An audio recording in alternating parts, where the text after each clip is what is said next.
Salut à tous, mon bureau Linux, j'espère que vous allez bien. Si c'est pas le cas, prompt rétablissement. En ce moment, j'ai eu beaucoup de mises à jour. Cas de placement en version 5.26, le kernel 6.0 et aussi VirtualBox qui passe en version 7.0. Et de ce programme qu'on va voir aujourd'hui, donc programme de virtualisation de différents systèmes d'exploitation, que ce soit pour les particuliers ou les entreprises. Donc on a cette version 7.0 qui est sortie, donc le 10 de ce mois, et on voit que la liste des fonctionnalités est assez importante puisque c'est une mise à jour, on va dire, majeure de VirtualBox. Donc j'ai noté à peu près 10 points de cette mise à jour majeure dans la liste, hein. Donc déjà, les machines virtuelles peuvent désormais être, on va dire, entièrement chiffrées. Autre point qui serait intéressant, c'est donc maintenant, on a un outil de performance sur les statistiques, on va dire, de VirtualBox ou, on va dire, d'une VM, on va dire, spécifique, que ce soit le CPU, la RAM, etc. Autre point, donc, troisième point, donc, l'amélioration, on va dire, des thèmes. Donc, prise en charge améliorée des thèmes sur toutes les plateformes. Linux et macOS utilisent un moteur natif, tandis que pour l'autre Windows, donc, il est implémenté, on va dire, séparément. Toujours au niveau de l'interface, mise à jour des grandes icônes. On va maintenant passer sur l'audio, puisque maintenant, pour l'enregistrement audio, utilise Vorbis comme format audio par défaut pour les conteneurs WebM. Donc Opus n'est plus, on va dire, utilisé. Autre point concernant donc les additions invitées, donc avec la prise en charge initiale de la mise à jour automatique des ajouts invités pour les invités Linux. Donc ça, c'est plutôt pour en dire Ubuntu et base Ubuntu. Et pendant qu'on est sur les ajouts d'invités, j'avais noté aussi qu'il y a la fonctionnalité de redimensionnement de l'écran qui a été retravaillée, etc. Et on va maintenant passer donc sur les périphériques, hein. Périphériques, donc là, on est sur l'implémentation de nouveaux supports 3D basés sur DirectX 11 pour Windows, et puis pour les autres systèmes, eh bien, ce sera du DXVK. Périphérique, toujours, donc, ajout de périphérique TPM virtuel 1.2 et 2.0. Donc, si vous voulez installer Windows 11 dans VirtualBox, ce sera maintenant un peu plus facile. Et il y a maintenant, donc, concernant le EFI, donc, ajout de la prise en charge de démarrage sécurisé. Et deux autres points que j'ai notés ici, donc, c'est l'amélioration de la gestion de la souris dans le cas de plusieurs moniteurs sur la plateforme X11. Et pour terminer, hein, donc, pour l'interface migration vers les versions récentes de Qt. Si vous êtes toujours sur la branche 6.1, donc le 11 octobre est sorti donc une version de maintenance, la version 6.1.40 qui prend en charge notamment donc le noyau Linux 6.0. Donc on va voir que nous apporte Croix de Neuf dans cette version 7.0 de VirtualBox. Voilà, à propos de VirtualBox. Donc là, on a sur l'écran de bienvenue, on a une petite montgolfière. Peut-être que VirtualBox veut prendre, on va dire, de la hauteur. Donc on va regarder donc les principaux points qui ont été, on va dire, améliorés. Donc déjà, on a un outil ici qui s'appelle Activité, qui va permettre de voir l'activité, on va dire, de VirtualBox ou, on va dire, d'une VM en particulier. Donc si je lance par exemple cette VM, eh bien, on aura donc l'activité, hein, l'outil de statistique des activités de la VM qui va se mettre en route. Donc voilà, ça, on peut terminer, j'en ai plus besoin. Ça, c'était, on va dire, pour la petite démo. Lorsqu'on va maintenant créer donc une nouvelle VM, bienvenue. Donc dans la liste maintenant, si vous avez Microsoft, eh bien, il n'y a pas que la version 11, vous avez même la version 3.1, donc c'est assez, la liste est assez imposante. Et ce sera aussi le cas avec d'autres systèmes d'exploitation. Donc on est sous Linux, et lorsqu'on prend, on va dire, la famille Debian, eh bien, ça part de la version 3.1 jusqu'à la version, la branche 11.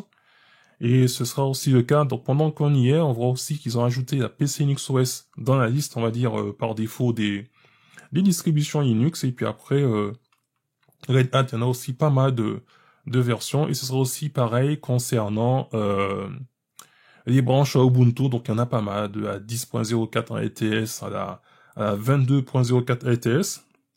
La question que je me pose, est-ce qu'il n'aurait pas mieux valu en avoir moins au niveau de Ubuntu et de Debian et d'installer peut-être d'autres distributions? Ça, c'est seulement les développeurs de VirtualBox qui pourront répondre à cette question. Après, on a tout ce qui est, on va dire, Solaris, BSD, partie IBM, et macOS. Et pour terminer, donc tout ce qui est autre système. Voilà, donc là, on va faire une petite démo avec, je vais l'appeler Ubuntu 2022.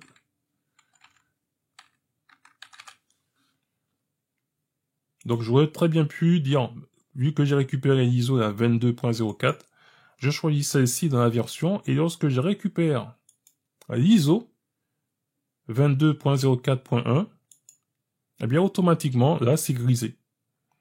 Puisque il me dit que avec l'ISO, il a reconnu que c'était Ubuntu, et c'était une installation, on va dire, sans surveillance qu'il va faire maintenant. Donc si je fais suivant, il y a déjà par défaut donc un mot de passe, un nom d'utilisateur qui a déjà été donné, on va dire, à cette VM. On peut donc ajouter les additions, on va dire, invitées.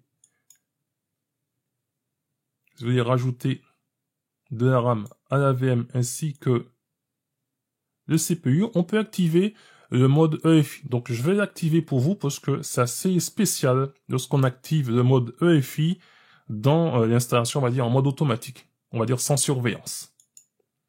Je fais suivant et puis c'est bon pour moi. Et dès que je vais cliquer sur terminer, donc déjà pour vous montrer, donc on va faire terminer. Voilà, on va faire terminer. Et automatiquement, l'installation se lance, mais qu'est-ce qui se passe? C'est qu'on a maintenant un shell interactif du EFI. Alors ne cherchez pas... Alors moi j'ai essayé à chaque fois de lancer les commandes que je faisais d'habitude, c'est qu'il ne trouvait pas le chemin. Donc tout simplement, puisque avec ce mode, on va dire automatique, lorsqu'on active l'EFI, ça ne fonctionne pas, on va dire pour l'instant. Lorsque je vais dans configuration, stockage, on voit qu'ici c'est plus l'ISO que j'avais sélectionné, donc c'est autre chose. Et lorsqu'on va dans le système, donc pendant qu'on est dans le système, on voit qu'il y a le TPM 1.2 et 2.0. Il y a aussi la possibilité d'activer le Secure Boot. Vite fait, on voit que le chiffrement est disponible. Donc revenons à un système. Là maintenant, je vais désactiver le EFI. Je reviens dans la VM. Je relance, on va dire le mode automatique. Et là, cette fois-ci, c'est OK. Donc pour le mode automatique, pour tout ce qui est Ubuntu et base Ubuntu, vous n'êtes pas, on va dire, obligé d'activer, on va dire, le mode EFI. Donc l'installation va se faire automatique. En automatique. J'ai déjà fait l'installation en mode automatique, sans EFI, et puis on va voir qu'est-ce qu'il y en a dans les fichiers. Donc lorsqu'on est dans ce mode, on va dire, automatique, on va dire, ce Ubuntu est dérivé Ubuntu, j'ai essayé avec la PCXOS et d'autres systèmes, ça ne fonctionne pas, donc pour l'instant c'est plutôt réservé à Ubuntu et base Ubuntu. Et bien ici, on peut pas choisir si on va faire une installation en mode minimal. Est-ce que, par exemple, le choix du clavier, c'est pas possible. Qu'est-ce que j'ai noté d'autre? Tout ce qui est, on va dire, les programmes pour la carte graphique, etc. Donc ça, on est vraiment d'un mode basique. Pas de section de time zone, etc. Donc j'attends qu'il commence à... Donc voilà, vous avez donc l'outil de performance qui permet de voir qu'est-ce qui se passe, écriture sur le disque, etc. Donc là, le Ubuntu que vous voyez ici, c'est une Ubuntu que j'ai créée en utilisant le mode automatique. Et là, l'installation, on va dire, d'Ubuntu commence directement. Donc, j'ai plus besoin de ce mode. on va prendre cet Ubuntu. Et lorsqu'on va dans les caractéristiques, hein, donc là on peut peaufiner, donc c'est les paramètres qu'on utilisait, on va dire, avant dans Ubuntu. Et là, on voit que j'ai pas activé, on va dire, le EFI. Et lorsque je lance cet Ubuntu,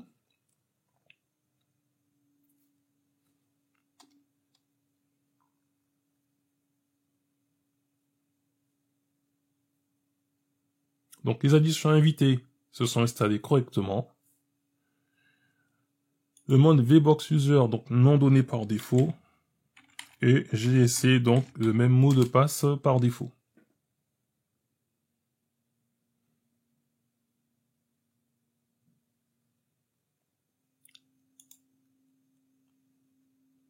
Lorsque je vais dans maintenant le moniteur système, bien regardez, eh bien il m'a créé un /boot/EFI. Donc si vous avez l'erreur du chat interactif, ne vous inquiétez pas, ne vous embêtez pas à chercher comment le faire démarrer. Désactivez simplement EFI et lancez l'installation, automatiquement il va vous créer le fichier qu'il faut. J'ai même lancé, on va dire, j'ai installé, on va dire, Gparted. Voilà. Un petit mot de passe.